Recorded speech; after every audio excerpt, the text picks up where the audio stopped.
Joining us now is Michael Brennan, the director of the National Hurricane Center in Miami. Michael, what are you and your team looking for now? What is the status of the storm?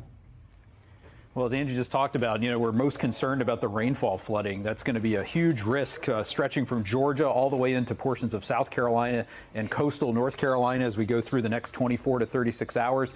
Everywhere that you see in red here, places like Wilmington, Fayetteville, Columbia, down to Valdosta, that's where we have the highest risk of flash flooding. And flash flooding's killed more people in tropical storms and hurricanes in this country in the last 10 years than any other hazard. So that's going to be our biggest concern and most widespread concern for life-threatening impacts as we go through the next day or so. And those are highly populated areas along the coast there. That's right. Yeah, not just along the coast, but inland as well. And so you can get very fast flooding in urban areas. And if it rains hard enough, fast enough, you can get flash flooding developed very quickly. What about storm surge? That's all related to the flooding and the level of rain. But are we still seeing a big storm surge? Yeah, we're still seeing high water levels along the west coast of Florida. They're going to start to recede gradually as we come out of high tide, and as the winds die down here, those water levels will come down. But it's still very dangerous in areas from the Big Bend down to the Tampa Bay area. And tonight we're going to see storm surge develop here in places like Savannah and Charleston. We could see 3 to 5 feet of inundation above ground level as we move into the high tide cycle tonight. So this is going to be a dangerous spot as well, and there's a storm surge warning in effect for these areas. You said earlier that this is a fast-moving storm. And so at this point, is that still the case? Could it weaken? Could it strengthen as it keeps moving?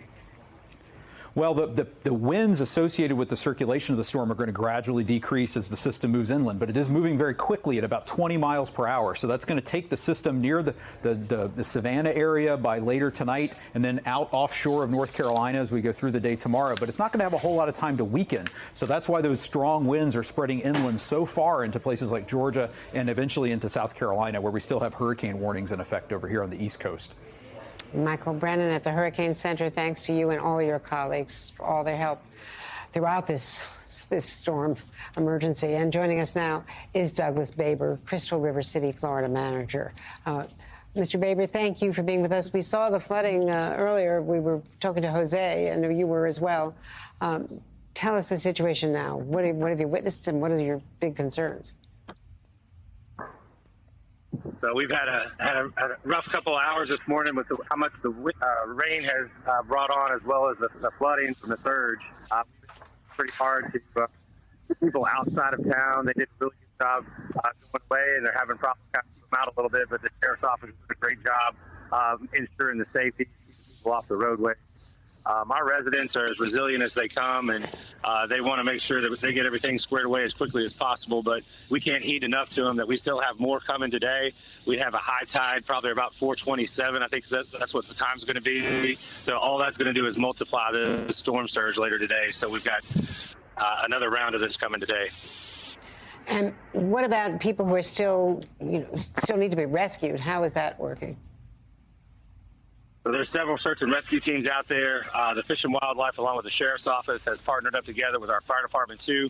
They've been out rescuing folks, and people tried to take their cars in spots where they really shouldn't have been, and they were on top of their cars, what flooded out, and so they're rescuing those folks out in the weirdest of spots. But they're doing such a great job, and I haven't heard any kind of casualties or anything like that related to this. So it's been a very successful trip for them out there to keep them coming. They are patrolling the waterways. We haven't had any rain here in a while, but which is good news for us. But it has not started subsiding that much yet here for the flood water.